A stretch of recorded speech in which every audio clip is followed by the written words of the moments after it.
Pablo Torre continues to do extraordinary work. Tony, give me a little bit of a sampling of some of the deeper terrain that Pablo has been mining here over the last couple of months, all of the deep dives that he has done into very serious subject matter to make the old gray lady proud. Yeah, the right-wing takeover comments. Sports, okay, haven't heard that one before. Prince banned but documentary, the only thing that he's seen, nobody else has seen it. Okay, great, all right, cool. Share a squirrel with L. Duncan, all right, sure. Don't go to the Lakers. We unraveled the case of the mob hit that saved Vegas. That one actually is interesting. I might listen to that one. This is a fascinating window into the Hispanic brain, as Tony called it, by the way. Thank you for letting me see a live focus grouping. Do you want to know the brain of the Heat fan? Because Mike Ryan claimed to know that earlier in the show. Are you Please. in that brain? Yeah, mentally ill. It's sports MAGA. There's a whole cult of personality. There's an ideology. There's a refusal to capitulate. There's the eternal optimism that the next time it's going to work out while you're left holding the bag. Then you yourself are the Tea Party. No, who's the Donald Trump, Mike, of Pat of Riley? MAGA? Pat Riley. Of course. And then Jeremy is, those what? What? Kash Patel. What? Dan Bongino. I think Bongino's a good one for Jeremy. I'm Tucker Carlson. Can you guys get for me, please, anything related to Kash Patel so that I can just put up on the screen a means impersonation of Kash Patel? Before we get into Pablo's newest reporting, this is a cool story, by the way. We have not seen a lot of examples of him getting as close as he has to the idea that the Onion is indeed going to get InfoWars from Alex Jones. This is something that has been talked about for more than a year. And before we get to that, though, Pablo, just what are your thoughts on what's happening at The Atlantic and in government, where Kash Patel, the FBI director, is behaving like a frat boy, according to reports. He is suing for $250 million because The Atlantic has reported an exhaustively reported story that has, in some cases, as many as 9 sources on the information.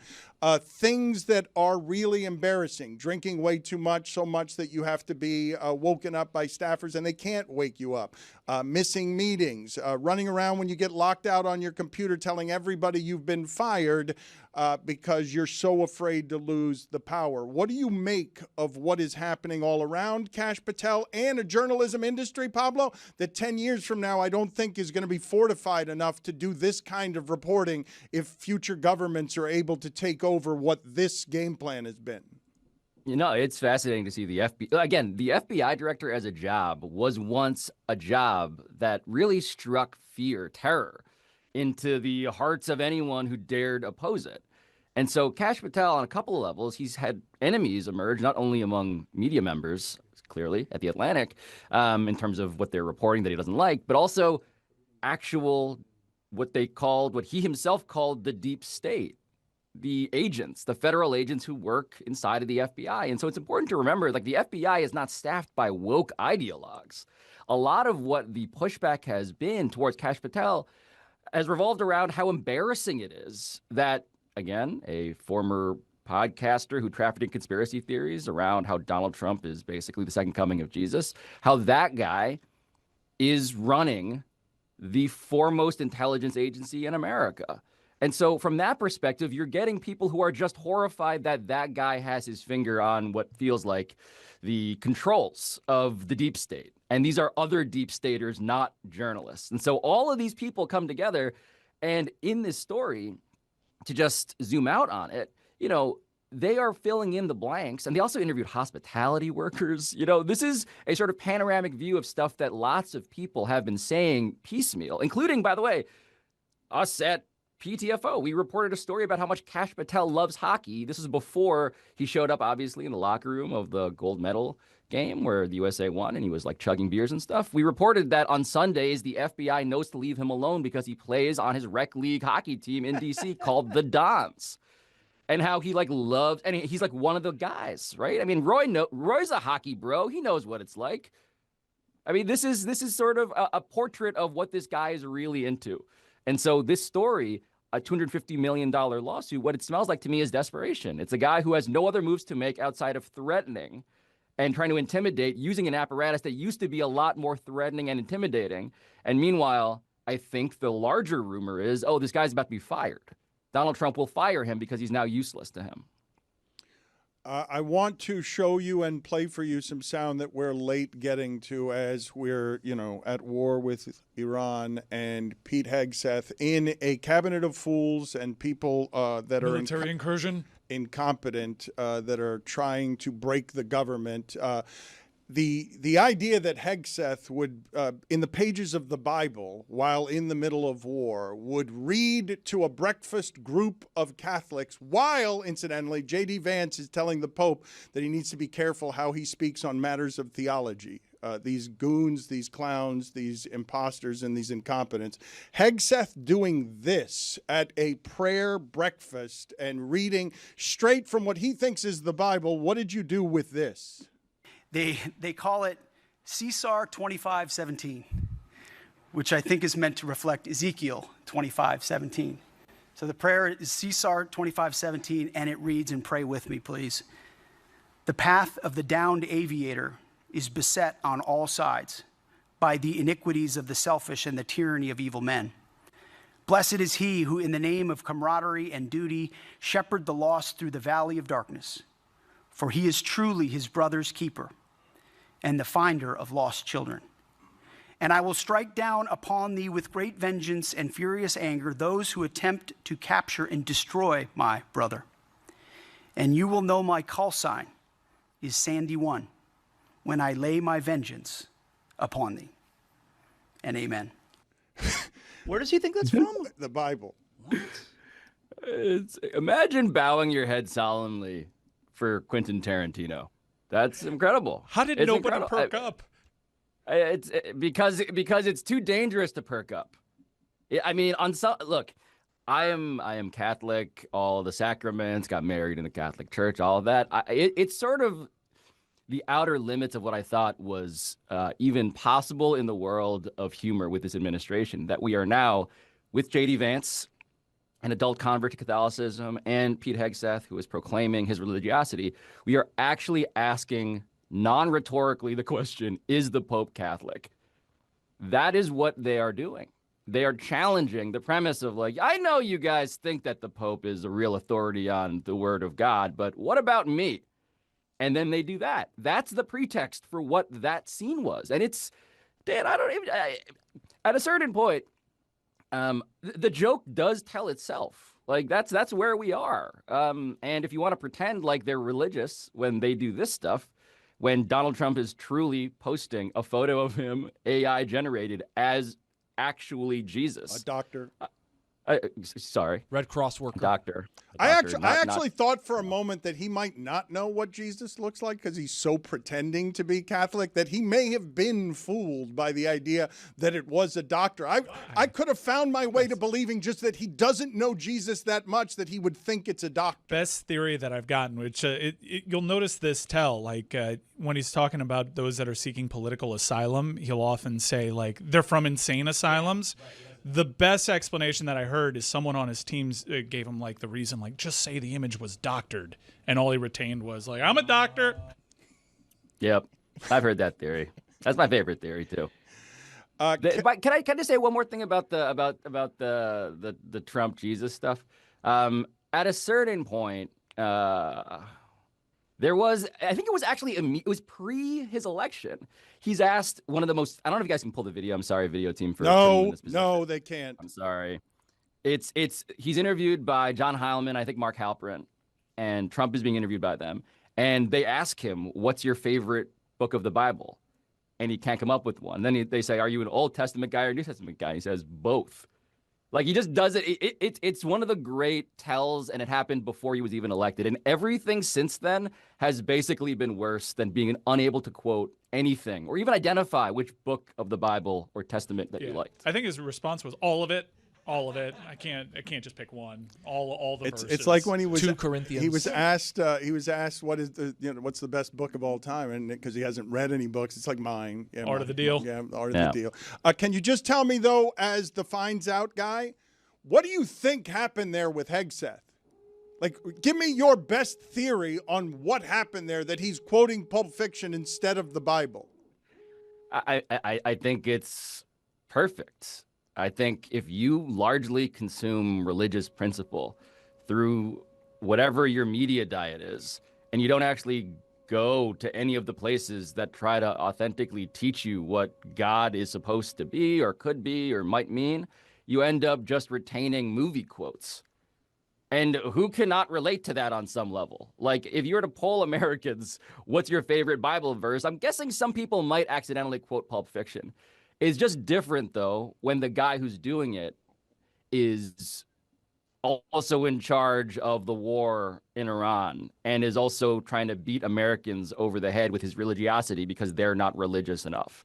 I have a number of things that I want to get to with you today from your recent reporting, but what is it that you're most excited to share? Because you've got one thing that you've done with The Wire. I'm sorry, it's a Wired Investigations. It's not The Wire. It's a Wired investigation. It's not your investigation. A very different investigation if it was with The Wire. That is That'd be correct. so cool. We did take notes. We did take notes on a criminal conspiracy, one might argue. It would be cooler. But Wired investigation reveals some stuff with the MSG surveillance program that is kind of crazy. But I also think this Onion story is just delicious. Yeah, I mean, look, yesterday we had the pleasure of making Meadowlark Media history when Alex Jones reposted a clip of Pablo Torre finds out. And so when a shirtless Alex Jones is furiously tweeting about this company, I think we've on some level made it or the opposite. I can't tell if this is a peak or rock bottom, but we're now sort of beefing with Alex Jones.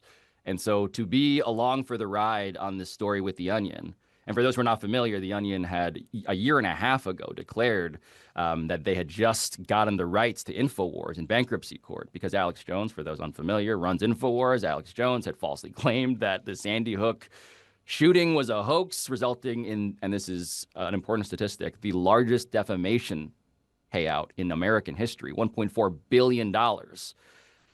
That guy had to go and put his stuff up for bankruptcy. And so The Onion, after a year and a half of legal fighting, has finally struck a deal. We broke the news yesterday, and we interviewed Ben Collins, the CEO of The Onion, about it, and we're now beefing with Alex Jones. So, congrats. So Dan. it costs $81,000 a month. What do they intend to do with it? So they've done something that I think is more than just like a stunt. I think they're making a real media enterprise. They've hired Tim Heidecker of Tim and Eric, who is, for those unfamiliar, he's an incredible artist and comedian and actor, to be Alex Jones. And so The Onion has done this thing over time when every part of media that becomes ascendant, they end up, of course, parodying. And so it started with the newspaper, The Onion. It went to the Onion News Network, which was cable news. It went to Clickhole, which was a BuzzFeed parody. And now they found their podcasting arm, their YouTube arm, which is InfoWars. And so they've hired Tim Heidecker. They've hired one of the producers behind Nathan For You, which is one of the great shows. And so they're going to make stuff with it. And I think it's just a rare thing to have like a horrible abuse of free speech that results in punishment because you've been victimizing the parents of, murdered children, for that to result in actual comedy that might do some good. It's just one of the rare feel-good stories at this rate that we have sort of been able to experience recently. It's not just smart. Is it good business? Because it's clever, but paying $81,000 a month to take an established brand that you are and an established audience that you are now turning into parody material, my guess is you're going to lose the entirety of that audience, but you've bought a brand at $81,000 a month. There aren't a lot of media outlets that have the firepower or the credibility to turn that into something. Turning it into comedy so that Nathan Fielder and types like that can actually do something in an alternate space is smart as an idea. Is it smart as a business? I mean, look, it is one of the swings that like giant media companies used to make and independent ones couldn't. And so it's definitely an ongoing experiment, we are going to have to buy a lot of the pills they're going to sell. Like, to be clear, that's the other part of the business, is that like they're going to have to sell Alex Jones brain pills. And so we're going to need to buy a lot of those to support this project. That is unfortunately also part of the business. Before we get to the Knicks and MSG, here's that video you requested of Donald Trump. Oh, thank you. Thank you, video team. You mentioned the Bible. You've been talking about how it's your favorite book. And you said, I think last night in Iowa, some people are surprised that you say that. I'm wondering what one or two of your most favorite Bible verses are and why. I wouldn't want to get into it because to me that's very personal. You know, when I talk about the Bible, it's very personal. So I don't want to get into verses. I don't want to get into. There's no verse that means a lot to you that you think about or cite? The Bible means a lot to me, but I don't want to get into specifics. Even to cite a verse that you like? No, I don't want to do that. You're an Old Testament guy or a New Testament guy? Probably equal. I think it's just an incredible, the whole Bible is an incredible, I joke, very much so. They always hold up the Art of the Deal. I say my second favorite book of all time. But I just think the Bible is just something very special. I mean, it's pretty good. Pretty good answer. Also pretty good. Mere moments ago, Pablo Torre won yet another award. Pablo Torre finds out has won the Sports Podcast Webby Award alongside New Heights with Jason and Travis Kelce. Where we share it? Yep. Sorry, I mean, thank you. Wow. Thank you. Jeez. Holy Don't clip shit. that. I mean, it's live. Oh. It's live. Jeremy, any particular reason you said it like that? What do you mean? No human being talks the way you delivered that news. That's not how anybody talks. That's how you talk, Dan. Oh, goddamn. Borique. Why are you lashing out at me? I'm just asking why it is you delivered breaking news as if it was your time to shine. That's a very personal question, and I'd rather answer that at another time. Pablo, congratulations. Thank you. Thanks to your support, Dan. The Kelce brothers and I have always been peers, so it's good to be recognized simultaneously. The Kelce brothers could not be here, so Pablo will accept their award on their behalf. Do you I'd know? like to thank Taylor, my sister-in-law, via this podcast that I co-share with, award that I co-share with her future husband. That is one of the worst acceptance speeches I've ever heard. Your lack of grace. Was that an impersonation? His lack of grace is amazing. But here's the other thing. Let me let you look inside of the soul of Pablo Torre, because much like Mike Ryan knows the brain of the Heat fan, I know the brain of this man. Do you know how much work he's put into tying beer-swilling Kelce brothers who show up at their podcast and just belch into a microphone and call Taylor Swift? So to tie them, when the amount of work and danger to tie them, he's insulted by that. I don't think you watch New Heights. I'm not insulted at all. So hold on. I don't like that implication. How dare you try to psychoanalyze me on live, whatever this is, this program that you do. How dare you? How dare you? The Kelce brothers are incredibly talented. They are models of American masculinity, and I endorse them as well. Please don't get mad at me, Taylor Swift fans, that I'm now realizing might not think that this is a bit in any way. You were not excited about this news. I would think, as much as you love winning awards, that would have been exciting, and you weren't excited because I gotta confess something. I'm glad we're doing this live, I guess now. The awards thing, I don't know. My nerve endings, I think, have been burnt off. I just don't think they do it for me anymore, Dan. And I don't say this because I've won too much. I still have not intellectually. I say that because I was hoping they would fill the void. And what? Very good.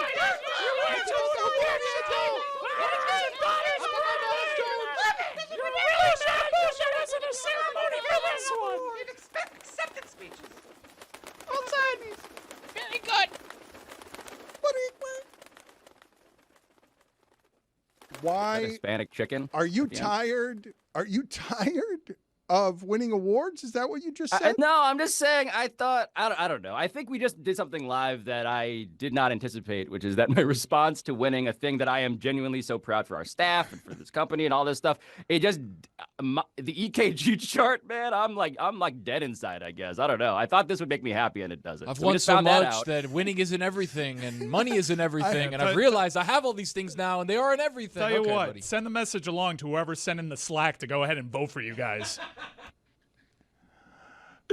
What if the real podcast award was the friends we made along the way, Mike?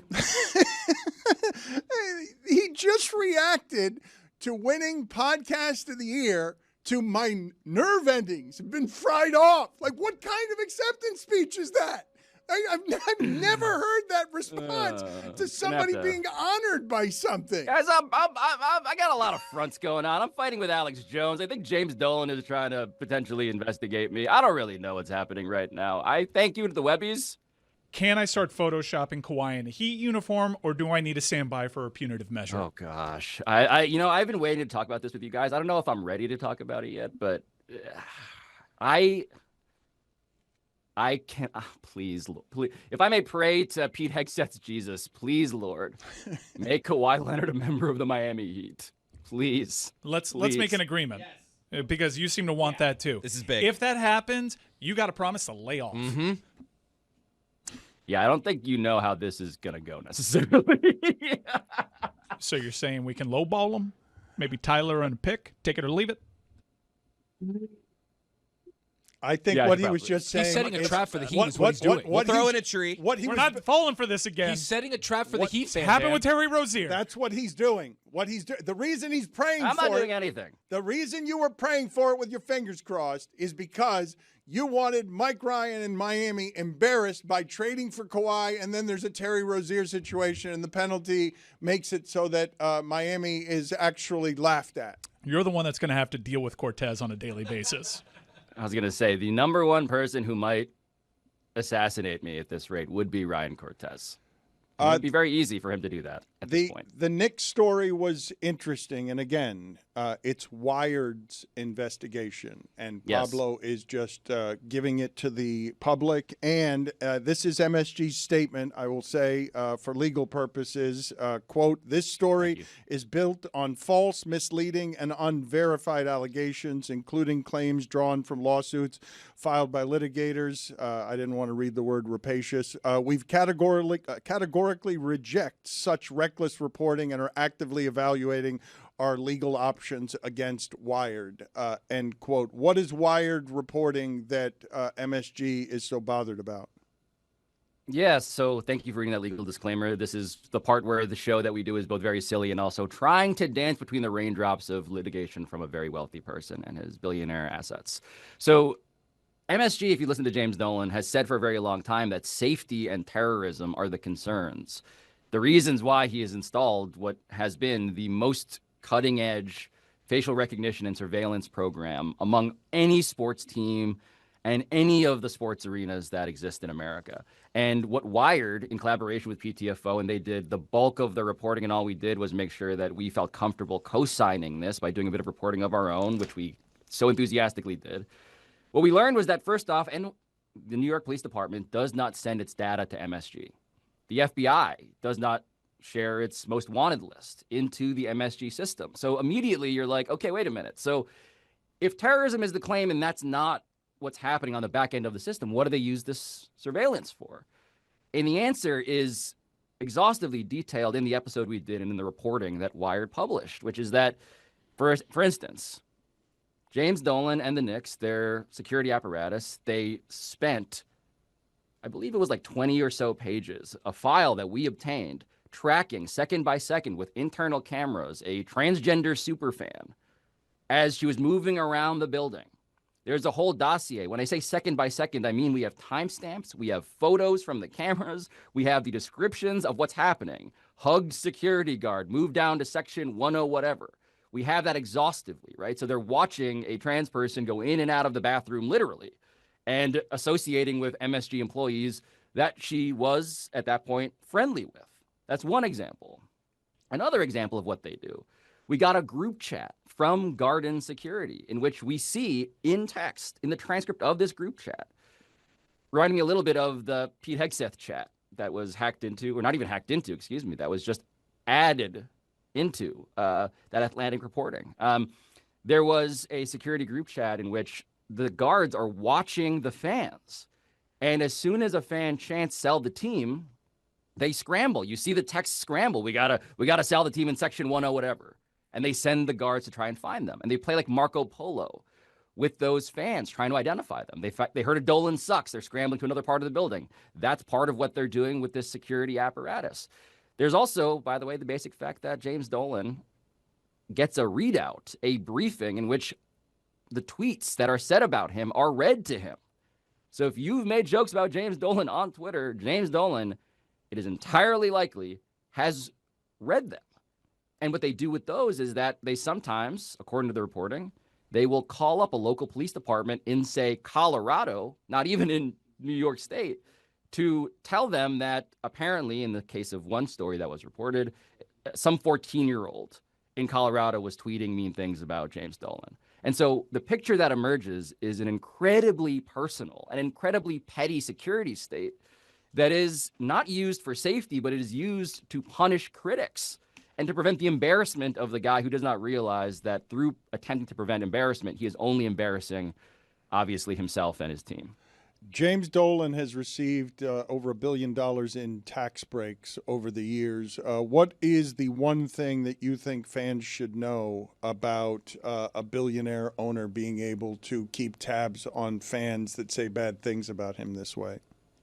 That this is how it starts.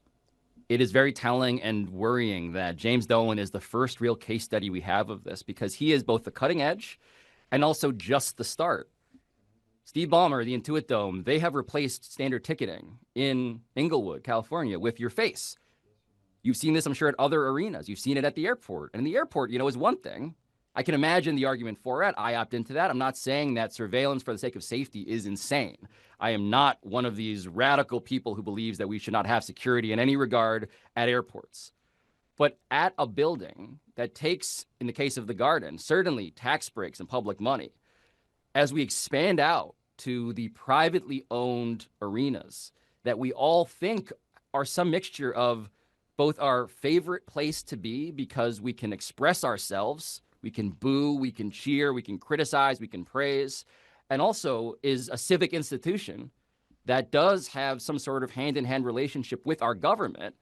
I think we just got to change our expectations for what the people who own these teams want to do with us, with the fans. And if you don't express any amount of discomfort about that, if you don't just go along with it, I think you're really running an experiment in which you're giving tacit approval, tacit license to a version of sports that may seem sort of sci-fi and abstract time travel until you see what they're doing.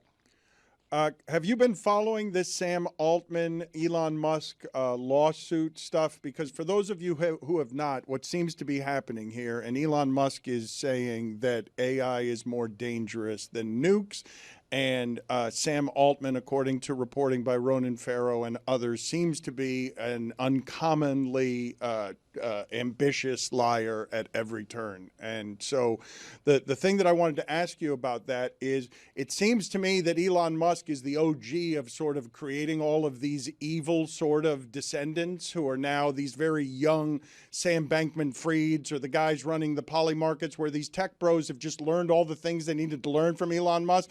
And now he's like Mark Cuban, and there are sharks that are younger than him. And Elon Musk is now suing Altman. What is happening here, and what are you interested in here as OpenAI becomes a kind of threat that I think people are vastly underestimating?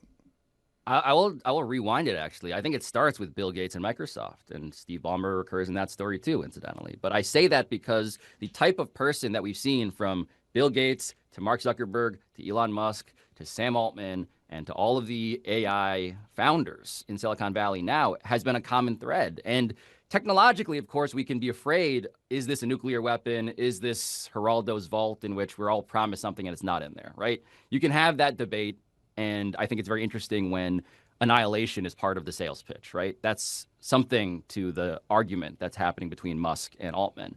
But the larger picture that I think is important for people to remember is that the common thread through all of those tech CEO founders has been anti-competitiveness. It has been wanting to be a monopoly. It has been preventing regulation. And the reason why that's interesting to me is because Elon Musk was in business with Sam Altman. Now they want to kill each other. There can only be one, right? How does that matter to anybody who's listening, who's just a fan, who's a customer in America? It's because Silicon Valley has been so deeply against anything resembling government oversight of AI, of social media, of any of these tech platforms. So against regulation. And the reason they say it is because we need to innovate. We need to beat China. The problem, especially, and this is before the era of this administration, which is so deeply corrupt, obviously. The problem is, in the absence of competition, you get worse products.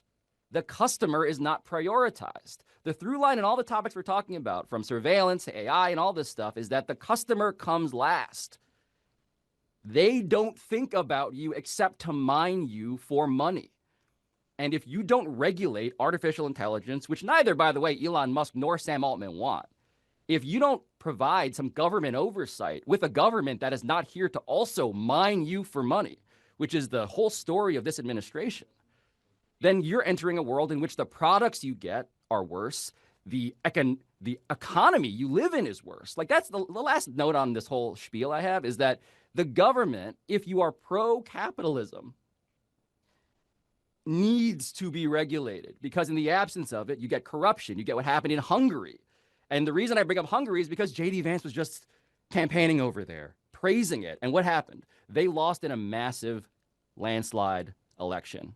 Viktor Orban lost, this autocrat who's most similar actually governmentally to the United States. And why did he lose? In part because the economy fell apart. The people were like, oh, we're worse. We're worse off as customers. And so forget about what you think about the lib principles here.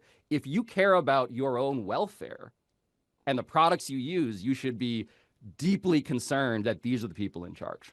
Pablo Torre finds out he wins awards and yawns about it because it's merely a tie. Thank you, Pablo.